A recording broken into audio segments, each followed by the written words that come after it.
E aí, galerinha do mal? Vamos lá?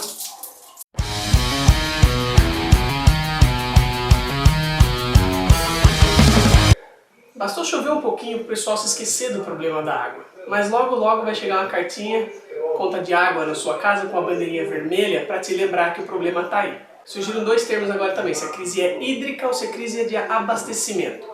Se o problema for a crise hídrica, quer dizer que não tem água. Se o problema for crise de abastecimento, quer dizer que a água não chega até onde tem que chegar.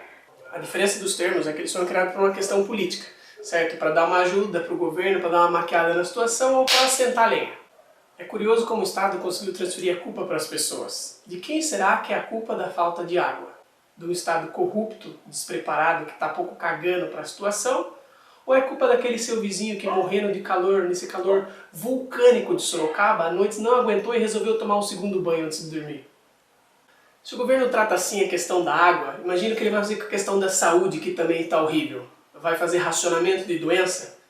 Eu tenho rinite alérgica, um nariz desgraçado. Eu me imagino andando qualquer dia por aí, eu vou começar a espirrar, o pessoal vai olhar torto pra mim e falar: ô porra, colabora aí, caralho. Agora alguns dados interessantes. Quem gasta água no Brasil? Quem? Quem gasta mais de 70% da água do Brasil é a agricultura. E dessa água que vai para a agricultura, 40% é desperdiçada. Mas como é que esses caras desperdiçam tanta água? Bom, vamos imaginar, o Brasil depende da agricultura. Os agricultores sabem que o Brasil depende deles. Eles ganham incentivo, então a água para eles custa mais barato. Ele vai gastar dinheiro instalando um puta sistema de irrigação ou ele vai fazer assim meio de qualquer jeito só para continuar ganhando dele porque o governo ajuda ele? As residências no Brasil, elas não correspondem nem a 10% do total de água que o Brasil gasta. Aí você já deve estar pensando, então o problema não é meu. Algumas pesquisas já mostraram que o cidadão brasileiro gasta praticamente o dobro de água do que o cidadão de outro país. Então a culpa é de todo mundo, não adianta você querer tirar o seu da reta. Desde que eu nasci eu escuto coisas do tipo, vai ter guerra por causa de água. A água vai valer mais do que ouro. A água vai acabar. Mas como a água nunca acabou antes, de vez em quando você escuta o tiozinho falando: eu tenho 80 anos de idade e nunca vi a água acabar. Essa pessoa acredita que a vida dela serve de parâmetro para o que vai acontecer no planeta. A pessoa tem 80 anos de idade, o planeta tem 4 bilhões e meio. E a pessoa acha que a vida dela é referência para o que vai ou não vai acontecer. Nos Estados Unidos aconteceu um problema parecido quando teve a crise da bolha imobiliária. Todo mundo acha que imóvel só valoriza, então vamos comprar. Várias pessoas tinham vários imóveis e ficavam de um para o outro. As imobiliárias quebraram, quase todas de uma vez. O governo teve que ir lá salvar elas, porque nunca antes tinha acontecido isso, então não vai acontecer. Uma vida não é parâmetro para um comportamento do que vai ou não vai acontecer numa sociedade. Eis aí outras falas que eu escuto. É culpa de São Pedro, não choveu! É natural que isso aconteça, tem anos que chove mais, tem anos que chove menos, a cada 10, 15 anos, sempre tem um ano que chove de mais, um ano que chove de menos. Se a gente sabe que a natureza tem essas variações, devíamos estar preparados. É o aquecimento global. Aquecimento global.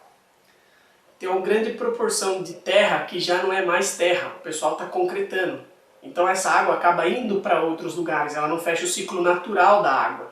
Então não é só aquecimento global. Não choveu na Cantareira. Ô Galileu, você que é bom de geografia, dá uma dessas, mano. Não é só lá na Cantareira que tem que chover, não. Tem toda uma área de cabeceira, tem uma mata ciliar que está sendo desmatada. Tudo isso interfere no percurso da água para chegar até a Cantareira. Se chover pra caralho, resolve. Não. Pode demorar décadas, porque o nível da Cantareira nunca tinha baixado tanto. E aquele solo que ficou exposto, ele se torna seco e permeável. Então a água que cai ali, ela pode ir para o subsolo ou ela pode tornar água barrenta. E isso é um processo muito lento de se recuperar. Vai ter que chover muito durante muitos anos para que a situação se estabilize. Vamos construir novas represas e bombear água. Você não pode simplesmente construir uma represa em Mordor. Construir represa demora e custa caro. E se isso não der muito lucro para alguém, elas não serão feitas tão rápido. Uma opção seria trazer água do subsolo. Aqui no Brasil a gente tem o aquífero Guarani, vários países na Europa já tiram água do subsolo para usar. É uma solução viável, também é cara, também demora, mas isso pode afetar os lucros da Sabesp, então boa vontade talvez seja um problema. Se economiza água, fica tudo certo. Não. Como a gente já viu, as residências gastam pouca água perto da agricultura. E a agricultura e as indústrias elas desperdiçam muita água. Além disso, tem um problema com a rede de distribuição. Acontece falhas no nosso sistema de distribuição.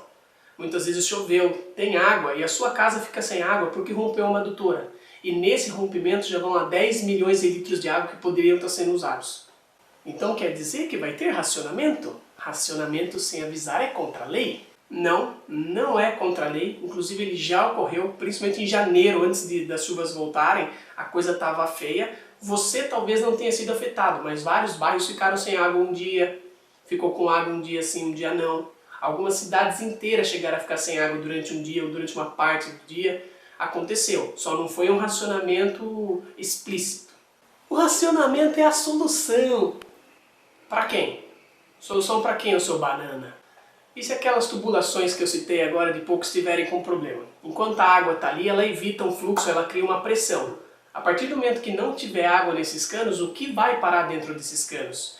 E principalmente, quando a água voltar, o que vai chegar até a sua torneira? Como é que essa água vai sair? Ela pode vir suja, pode vir barrenta, pode vir com excesso ou com falta de cloro, ou pior ainda, ela pode vir contaminada. A Sabesp vai resolver tudo. A Sabesp é uma concessionária tem acionistas e acionistas querem ter lucro. Se resolver o problema da água muito rápido, não for dar lucro, for dar prejuízo, não conte com a Sabesp.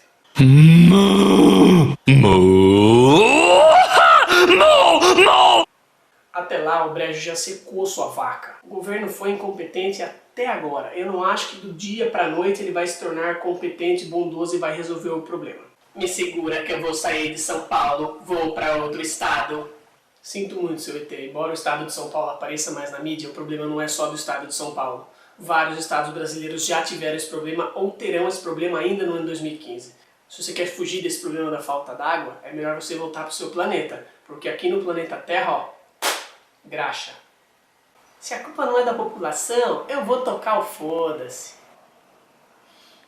Você é burro, cara. Que loucura. Você fala de uma maneira burra. A culpa pode não ser sua, mas esse problema também te afeta. Então colabora aí, seu Zé Ruela. Mas para finalizar esse vídeo de maneira mais positiva, vamos falar do lado bom de ter acontecido essa crise e estar acontecendo essa crise da água. Novas tecnologias estão sendo desenvolvidas para resolver o problema da água e fazer com que o desperdício seja menor. Várias maneiras de coletar, reaproveitar, várias ferramentas que não teriam sido desenvolvidas se a coisa não tivesse ficado tão feia. Algumas pessoas começaram a repensar o futuro. Essa história do nosso planeta coberto 70% de água, ela nunca vai acabar, começou a mudar na cabeça das pessoas. Algumas realmente começaram a pensar a água como um bem um pouquinho mais valioso do que aparece na sua conta. Várias pessoas estão criando uma consciência em relação à natureza em geral, não só com a água. Isso pode ter sido um lado bom. O problema é ver por quanto tempo isso aí vai durar, né? É isso aí, pessoal. Cada um fazer a sua parte. Fechar a água na hora de escovar o dente, não ficar lavando o carro com mangueira, não ficar lavando calçada todo dia. E a gente vai indo. Falou!